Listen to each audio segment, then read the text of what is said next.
Right, welcome back to Keeping the Calm, a guide to discipline, part 3. Here are just some top tips for parents on disciplining your children. The first one is stay calm, always. We cannot discipline out of our own emotions. We cannot effectively discipline in anger and in frustration. So if you need to walk away before you say anything, please do that. Grown-ups can also take a break. Because what we don't want to do is to say anything that is hurtful and damaging. This is a key and pivotal part of our parenting and of discipline, where we are wanting to we don't want a child that is afraid of us, so we are the external motivator. We want to do this in a way that they can positively understand and feel that love and affirmation. When we as adults lose it and lose our temper and lose our calm, we have actually lost. The next one is to remember the purpose of discipline. The purpose of this whole experience is not to be in control. It's not to be the boss or to show them their place. They are still learning their place in the world. And as adults, it is our responsibility to love and guide them through that.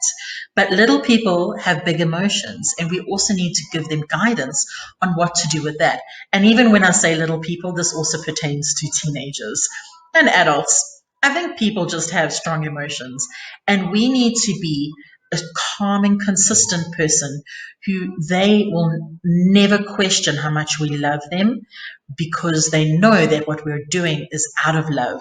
So always remember the purpose of discipline. The next one is to listen to the children involved. In fact, they should do most of the talking. Ask them questions. Tell me what happened. How did that make you feel? Is that why you made that decision?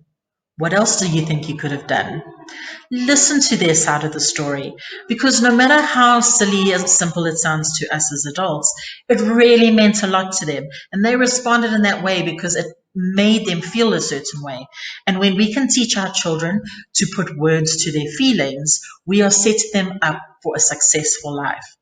And most of missteps in behavior is actually just an overwhelming response to emotion. And then ask questions instead of lecturing.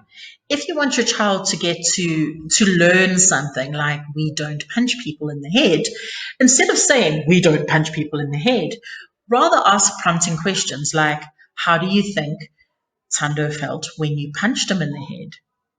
Would you like someone to punch you in the head? Do you think that that was the right thing to do? Why do you think it wasn't the right thing to do?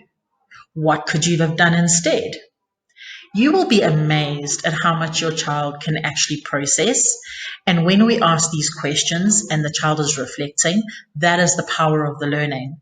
Us just standing and being like the teacher in Charlie Brown, who's like, wah, wah, wah, wah, wah, is not doing anything. It's not achieving anything.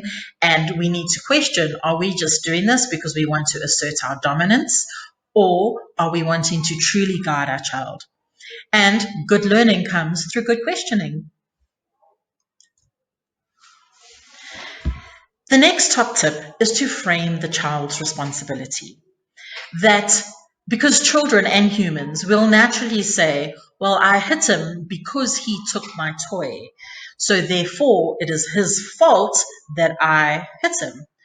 So it's very important that when we are talking to our child after the consequence, that we are framing it, that no matter what that person did, they made the choice to respond in that way. That there always is a better choice. Therefore, they are responsible for their actions. This is very powerful. And this is one of the keys to a child becoming an internally motivated child when it comes to their impacts and their place in society. Then, very obviously, use the language of choices and consequences.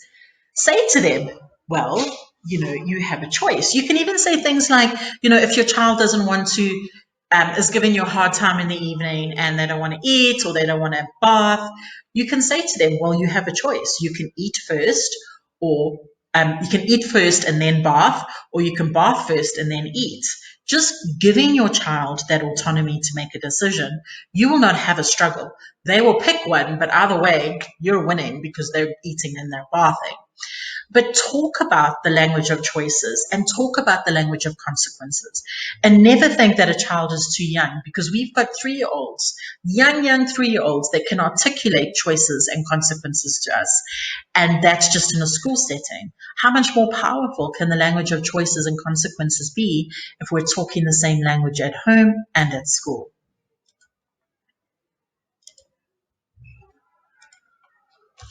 And that takes us to the end of our top tips and to this parent instructional session on discipline for parents. If you have any questions or anything that you're curious about, please pop a message below, ask a question, and if there are any topics that you're interested in that you'd like me to do something on, I'm happy to work on something for you. I hope that you have found this beneficial and helpful, and this is a conversation we can keep on having. So thank you for joining me at my TED Talk. No, thank you for joining me for my parent instruction on keeping the calm.